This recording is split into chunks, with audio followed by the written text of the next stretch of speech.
তো চাঁদাবাজি তো বেটার আপনার জাকাতের চেয়ে, ফেতরার চেয়ে, নীলার চেয়ে বেটার। আমি আবারও বলছি, চাঁদাবাজি তো বেটার আপনার জাকাতের চেয়ে, ফেতরার চেয়ে। মনে রেখো মুসলমান, রাসূলুল্লাহর দ্বীন পরিপূর্ণ, সেখানে কোনো ভেদ নাই, কোনো ছেদ নাই। এক হয়ে বাংলাদেশকে একটি ইসলামী রাষ্ট্র বানানো হোক, এটি তো আমাদের চাওয়া পাওয়া ছিল। কথা বলেন, মুসলমানদের মৌলিক দাবিগুলো আদায় হোক, দেশের স্বার্থ রক্ষা হোক, ভারতীয় আধিপত্যবাদ ও মার্কিন আগ্রাসন থেকে দেশ মুক্ত থাকুক, এটাই চাওয়া পাওয়া ছিল না? কথা বলে না। আমরা কি মন্ত্রী এমপি হইতে চাইছি? যদি আমি এই বছর এমপি হতে চাইতাম, এটা ছিল আমার জন্য 1, 2, 3। আর আমি যদি এমপি হতাম, অবশ্যই আমি মিনিস্ট্রি নিতাম। আমি আদর্শকে বিশ্বাসই করি না, আমি খেলাফায় বিশ্বাসী। আমি যারা রাজনীতি করছে করুক, তাদের ভালোগুলোকে সমর্থন করি, খারাপগুলোকে সমালোচনা করি, সেখানে আমাদের কোনো পলিটিক্যাল ইন্টেনশন। তাহলে আমরা কি ঐক্যবাদী না বিচ্ছিন্নতাবাদী? কারণ আমাদের বাতাসের প্রভাব 4 নাম্বার হচ্ছে মাটি। 4 নাম্বার কি? মাটির স্বভাব হচ্ছে কৃপণ। সোনা, রূপা, পেট্রোল, ডিজেল, অকটেন, এগুলো মাটি সহজে দেয় না, মাটি থেকে কাইরা নিতে হয়। তো মাটির ধর্ম বখিল। মাটি কি কৃপণের কাছ থেকে কিছু পাওয়া যায় না, কাইরা নিতে হয়। দেখেন না, কালেকশনের বক্তা বসলে, কালেকশন যখন শুরু করে, যত ঘাম জোরে তত টাকা উঠে না, ঠিক কিনা? এত ওয়াজ নসিহত করে বক্তা, জাহান্নামের কথা বলে, জান্নাতের কথা বলে, 14 গোষ্ঠী বেহেশতে যাওয়ার দোয়া করে, তারপর আমাদের অনেকের পকেট থেকে 100 টাকা বের হয় না। কৃপণ। মাটির স্বভাব হচ্ছে কি? কৃপণতা। মাটি সব কিছু ধরে রাখে, তার থেকে কেড়ে নিতে হয়। যে মানুষের দেহের মাটির প্রভাব আত্মায় পড়ে, সে লোকটা বখিল হয়, কৃপণ হয়। মনে রেখো মুসলমান, রাসূলুল্লাহর দ্বীন পরিপূর্ণ, সেখানে কোনো ভেদ নাই, কোনো ছেদ নাই।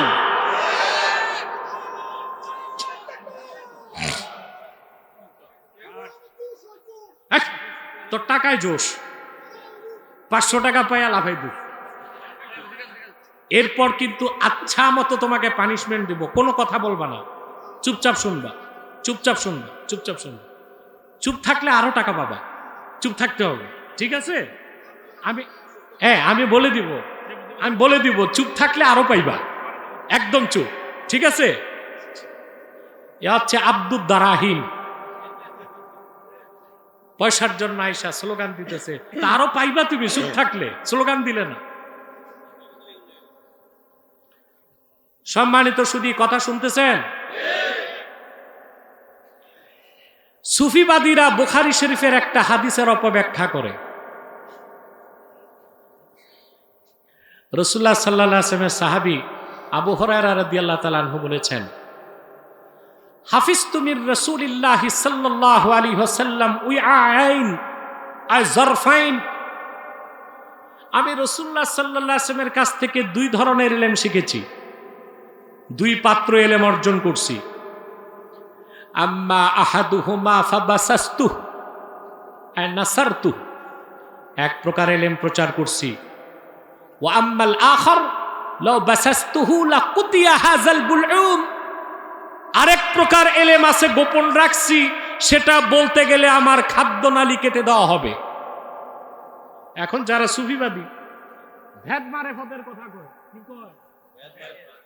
এরা এই হাদিসের অপব্যাখ্যা করে যে আবু হুরায়রা যে ইলমটা প্রচার করেন নাই, ওইটাই মারেফত। এটা মিথ্যে কথা। উমদাতুল কারি শারহু সহিহ বুখারীতে এসেছে, ভেদ মারেফতের কথা এখানে বলা হয় নাই। আল্লাহ রাসূল সাল্লাল্লাহু আলাইহি সাল্লাম আবু হুরায়রা রাদিয়াল্লাহু তাআলা আনহুর কাছে বলে দিয়েছিলেন, খোলাফায়ে রাশিদিনের পরে অত্যাচারী শাসক কারা আসবে, প্রত্যেকের নাম রাসূলুল্লাহ সাল্লাল্লাহু আলাইহি ওয়াসাল্লাম বলে দিয়েছিলেন। ইমাম হোসেনকে শহীদ করবে কে, তাও বলে দিয়েছিলেন।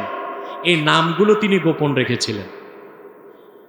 ভেদ মারেফত বলে কোনো কিছু নাই। সেজন্য আবু হুরায়রা দোয়া করতেন, আল্লাহ আমি তোমার কাছে অপ্রাপ্ত বয়স্কদের শাসন থেকে পানাহ চাই। সত্যি আল্লাহ তার দোয়া কবুল করছেন। আবু হুরায়রা 60 হিজরিতে ইন্তেকাল করছেন, ইয়াজিদ 61 হিজরিতে ক্ষমতায় বসছে। অর্থাৎ ইয়াজিদের শাসন হযরত আবু হুরায়রা দেখতে চান নাই, আল্লাহ কবুল করছেন।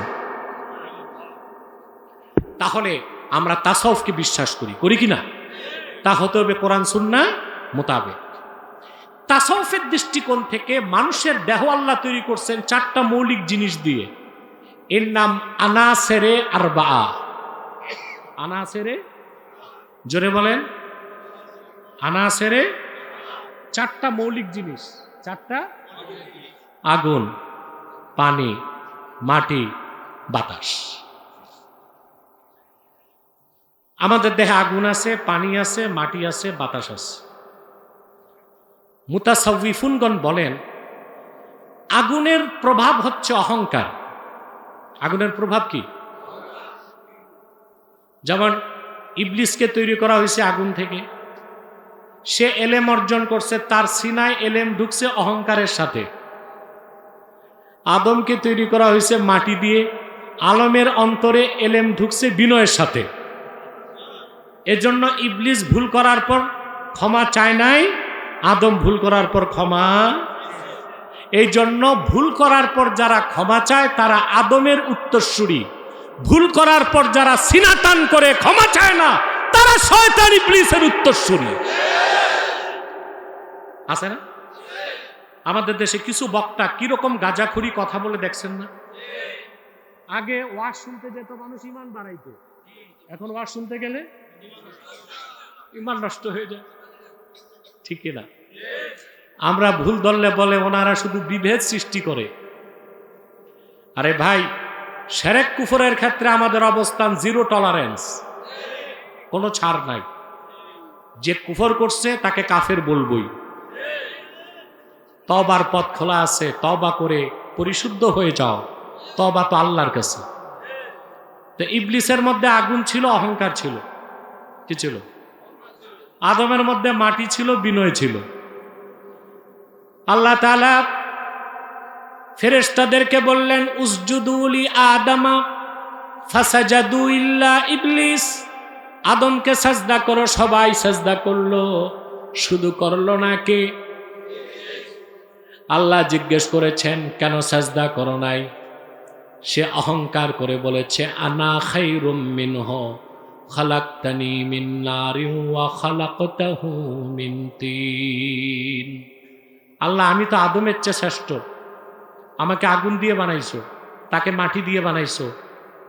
মাটির সামনে আগুন কিভাবে মস্তক নত করে? এটা অহংকার। আগুনের প্রভাব কি? জোরে বলেন। বাকি কথা বলবো না, এতটুক বলে দিচ্ছি। ফেরেশতারা আদমকে সাজদা করছে। আদম মাসজুদ ছিল না, আদম ছিল ফেরেশতাদের কিবলা। আদমের কপালে ছিল নূরে মুহাম্মাদি, সেটাই ছিল মাসজুদ, সেটাই সাজদা করতে আল্লাহ বলেছিলেন। আদম ছিল কিবলা। ইবলিস এটা বুঝতে পারে নাই, অহংকার করছে। কি করছে? আগুনের প্রভাব কি? যে মানুষের দেহের আগুনের প্রভাব আত্মায় পড়বে ওই লোকটা অহংকারী হয়ে যায়।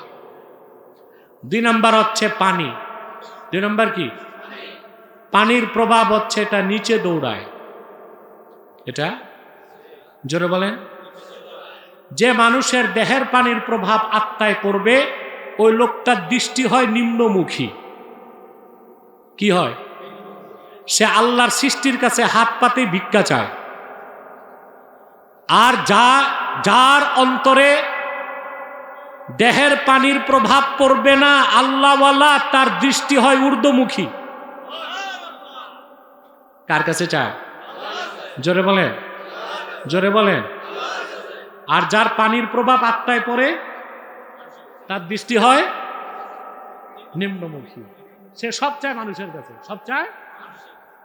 3 নাম্বার হচ্ছে বাতাস। 3 নাম্বার কি? জোরে বলেন। বাতাসের ধর্ম হচ্ছে কোনো কিছু এক থাকতে দেয় না, তাফাররুকা, সব বিচ্ছিন্ন করে। বাতাস এক হইতে দেয় না, আলাদা করে। যে মানুষের দেহের বাতাসের প্রভাব আত্মায় পড়বে ওই লোকটা ঐক্যবাদী হয় না, বিচ্ছিন্নতাবাদী হয়। আমাদের বাংলাদেশের মুসলমানদের মনে হয় আধ্যাত্মিক দৃষ্টিকোণ থেকে দেহের বাতাসের প্রভাব আমাদের রুহে বেশি, এর জন্য আমরা ঐক্যবদ্ধ হইতে পারি না, শুধু অনৈক্য পছন্দ করি। ঠিক, আমরা ঐক্যবাদী না অনৈক্যবাদী? কারণ আমাদের আত্মায় বাতাসের প্রভাব, জোরে বলে, ফেসিবাদের বিরুদ্ধে যারা জুলাই আন্দোলন করলো ১.৫ বছরের মাথায় তারা ৩ দলে ভাগ হয়ে গেল।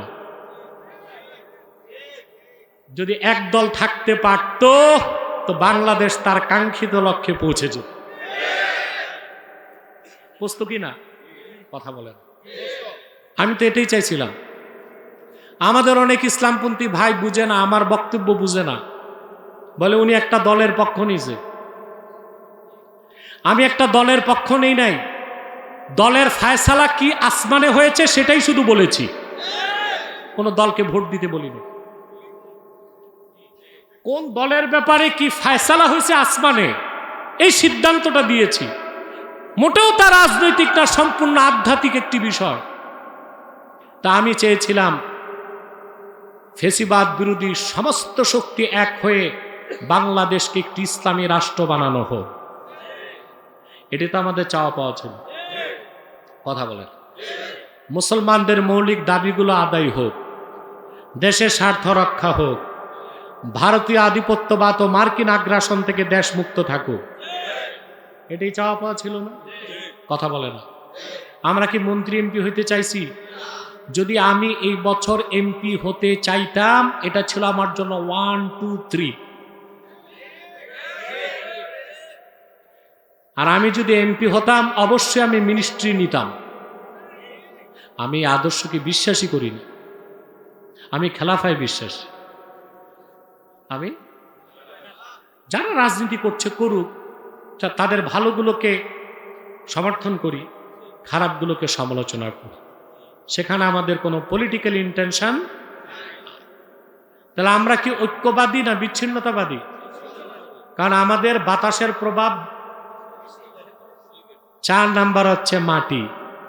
4 নাম্বার কি? মাটির স্বভাব হচ্ছে কৃপণ। সোনা, রূপা, পেট্রোল, ডিজেল, অকটেন এগুলো মাটি সহজে দেয় না, মাটি থেকে কাইরা নিতে হয়। তো মাটির ধর্ম বখিল। মাটি কি কৃপণের কাছ থেকে কিছু পাওয়া যায় না, কাইরা নিতে হয়। দেখেন না, কালেকশনের বক্তা বসলে কালেকশন যখন শুরু করে যত ঘাম ঝরে তত টাকা উঠে না, ঠিক কিনা? এত ওয়াজ নসিহত করে বক্তা, জাহান্নামের কথা বলে, জান্নাতের কথা বলে, 14 গোষ্ঠী বেহেশতে যাওয়ার দোয়া করে, তারপর আমাদের অনেকের পকেট থেকে 100 টাকা বের হয় না। কৃপণ। মাটির স্বভাব হচ্ছে কি? কৃপণতা। মাটি সব কিছু ধরে রাখে, তার থেকে কেড়ে নিতে হয়। যে মানুষের দেহের মাটির প্রভাব আত্মায় পড়ে সে লোকটা বখিল হয়, কৃপণ হয়। এই 4টা জিনিস হচ্ছে আলা একে বাশারিয়া, দৈহিক প্রতিবন্ধকতা। 30 দিন পরিপূর্ণ রোজা রাখার পরে এই 4টি প্রভাব শূন্যের কোঠায় নেমে আসে, আত্মার শক্তি বেড়ে যায়, সেই আত্মা তখন আল্লাহর কোরআনে নূরে নূরানি হয়ে যায়। এবার বুঝলেন রমজান মাসে কোরআন কেন আসছে আর রমজান মাসে রোজা কেন ফরজ? কথা বলেন। তা আমাদের সবচেয়ে বড় সমস্যা, আমরা রমজানের ইজ্জত করতে জানি না, আর রোজা কিভাবে রাখতে হয় তাও জানি না। এর জন্য 30 রোজা রাখার পরও রোজা আমাদের আদায় হয়, কবুল হয় না। রমজান মাস চলে গেলে আবার আমরা চুরি, চামারি, বদমাশি সব করি। কথা বলেন, কেন করি? প্রশ্ন আসে না?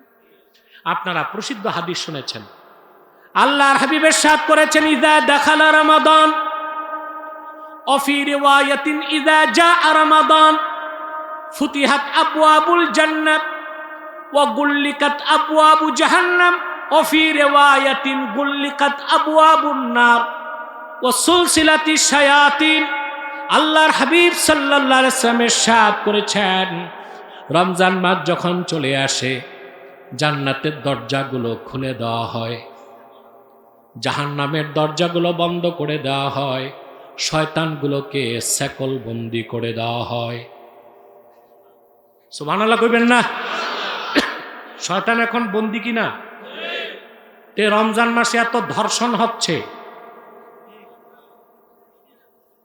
হচ্ছে ধর্ষণ, ধর্ষণ বেড়ে গেছে। ভারতের মহামারী বাংলাদেশে কেমনে আসলো আমার বুঝে আসতেছে না।